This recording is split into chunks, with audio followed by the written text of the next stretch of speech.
Welcome to my YouTube channel. My name is Wangoi Mwangi and I'm a Kenyan RN. I do videos on nurse education, patient teaching as well as health education.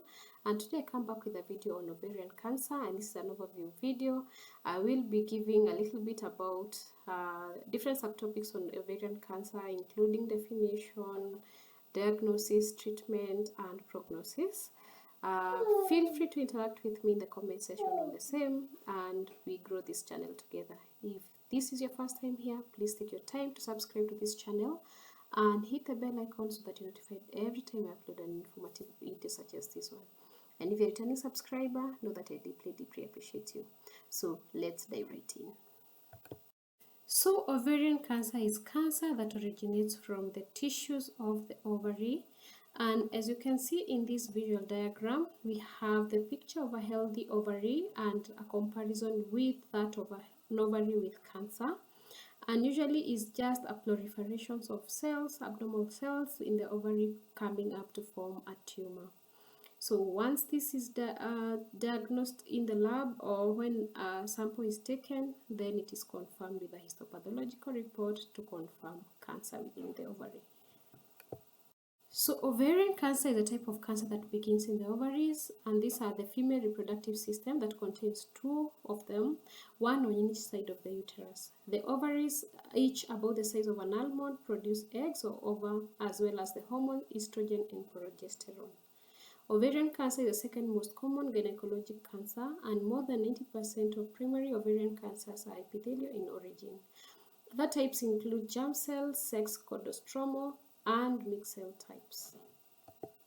Ovarian cancer accounts for about 6.3% of all cancers in women globally, and for 1 in every 56 women will develop this disease in their lifetime. At Kenyatta National Hospital, ovarian cancer represents about 20 to 25% of all gynecological cancers diagnosed. The incidence increases with age. Ovarian cancer often goes undetected until it has spread within the pelvis and the abdomen. This is usually the late stage, and at this late stage, ovarian cancer is more difficult to treat. Early stage ovarian cancer, in which the disease is confined in the ovary, is more likely to be treated successfully, especially with surgery. There are different types of ovarian cancers, and ovaries are made of 3 types of cells, and each cell can develop into a different type of cancer.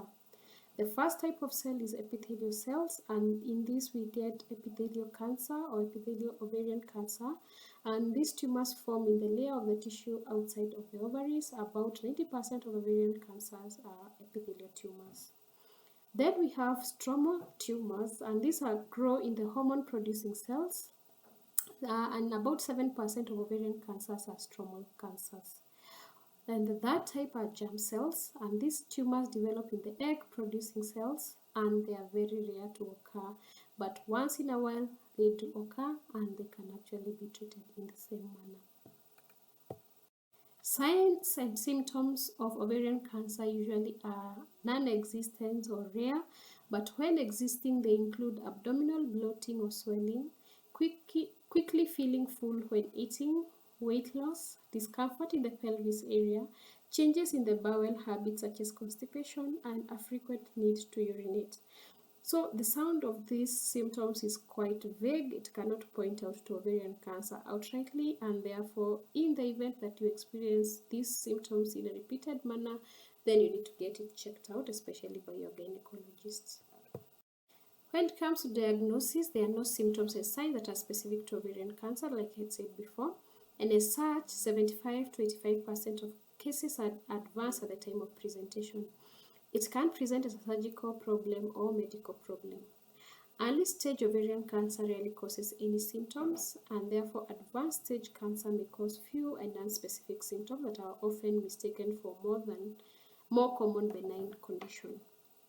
Tests and procedures used to diagnose ovarian cancer include a pelvic examination, imaging tests, as well as blood tests. Usually, any women presenting with any of the above symptoms should have a pelvic examination to rule out ovarian cancer. The presence of a solid, irregular, fixed pelvic mass is highly suggestive of ovarian malignancy, but further testing should be done. The diagnosis is even more likely if in addition to the above symptoms there is upper abdominal mass or ascites. Additional signs depend on the stage of presentation. A high index of suspicion in women between 40 and 69 years with present gastrointestinal symptoms is important for early diagnosis. The definitive diagnosis for ovarian cancer involves histopathological evaluation of a surgical specimen. Such patients quite often require laparotomy to confirm the diagnosis. So when it comes to imaging tests, we do have quite a number, and this could include pelvic ultrasonography, and the sensitivity of this is between 60 to 100%, while the specificity is about 77 to 95%. Then liver ultrasonography, because if you palpate during the pelvic examination and you feel a mass, it is important to rule out anything. So you may do a full abdominopelvic ultrasound as well as a liver ultrasound just to confirm there is nothing happening within the liver or there is no metastasis. Then abdominopelvic CT scan, very important, as well as an MRI. Whatever is not clear in the CT scan can be laid down bare by the MRI. Then we have a PET scan. Though not common nowadays, we do have PET scans right here in Kenya. We used to have to go to India for such scans, but nowadays we do have, I think, Aga Khan now, and I think Nairobi Hospital have them, but at least I know for sure Aga Khan has. Then before treatment is commenced, always there must be done a chest x-ray just to rule out lung metastasis. So the blood tests that exist for ovarian cancer, they are not very specific and are usually specific for different cancers, but different serum tumor markers can be done, including serum CA125, CEA, alpha fetoprotein, as well as HCG. So presence of this could lead to a number of differential diagnoses, and therefore further testing will be done to confirm the same. So when it comes to the figure staging of ovarian cancer, it has 4 stages, and beginning with stage 1, 1 has 1A, B, and C, and 1A is where the tumor is only limited to the ovaries, while B is tumor limited to 1 ovary and there is no ascites. Then B, stage 1C, is when tumor is limited to both ovaries but still there is no ascites. Then we progress to stage 2. Stage 2 is stage 1A or B with ascites, or tumor involves 1 or both ovaries with pelvic involvement. When we come to stage 2A, there is extension or implants into the uterus or fallopian tubes with no ascites, while stage 2B has extension to other pelvic tissues but still no ascites. When we come to stage 2C, there is stage 2A or 2B with ascites now. Then we go to stage 3, and this is where the tumor involves 1 or both of the ovaries with peritoneal metastasis outside the pelvis or retroperitoneal lymphadenopathy. And when it comes to stage 3A, the tumor is grossly limited to the pelvis. 3B, peritoneal metastasis beyond the pelvis, less than 2 centimeters, while 3C is abdominal implants greater than 2 centimeters and or retroperitoneal lymphadenopathy. And finally, stage 4 is where we have distant metastasis, including to the liver parenchyma. So it is very important, therefore, while doing imaging tests to ultrasound the liver, because that could indicate and tell if there is any metastasis to this organ. When it comes to the management, especially for epithelial ovarian cancer, it depends on the pathologic staging and the grade.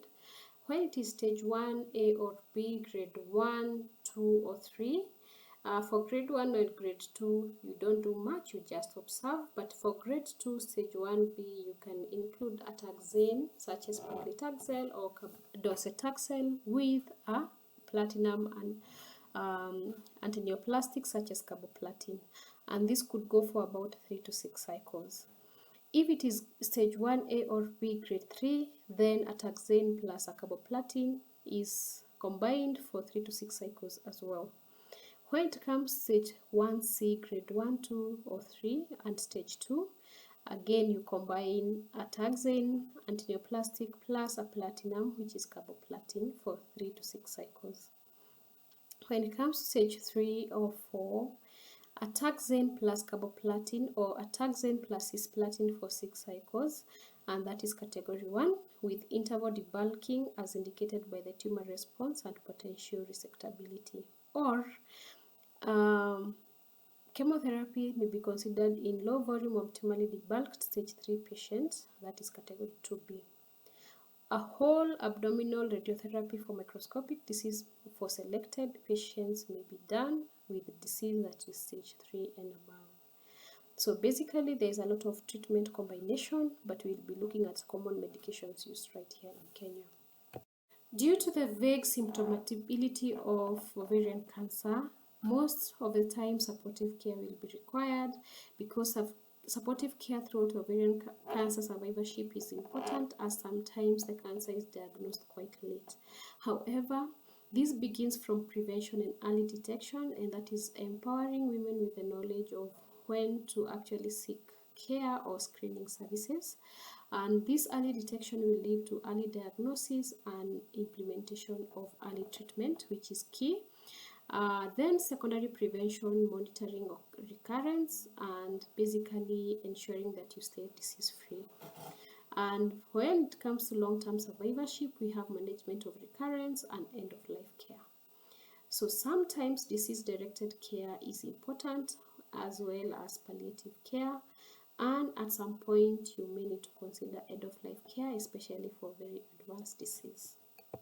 So right here in Kenya, the commonly used medications for ovarian cancer include carboplatin, cisplatin, paclitaxel, docetaxel, doxorubicin or adriamycin, cyclophosphamide, topotecan, gemcitabine, ifosfamide, vinorelbine, 5-fluorouracil, leucovorin, beva, and oxaliplatin, tamoxifen, and etoposide. In resource-limited settings, cyclophosphamide and doxorubicin in combination is preferred, while cisplatin, carboplatin, and taxanes such as paclitaxel or docetaxel may be used where resources are available. The prognosis: this disease is curable with surgery in early disease, but advanced stage is incurable. So at some point, a combination of treatments will be required, but at the end of the day, there is not much hope, especially if it has gotten to a different staging. So thank you so much for watching through this video and for supporting this channel. Please keep subscribing and hitting the bell icon so that we keep learning together and keep growing this channel. So from my table, I say thank you and bye.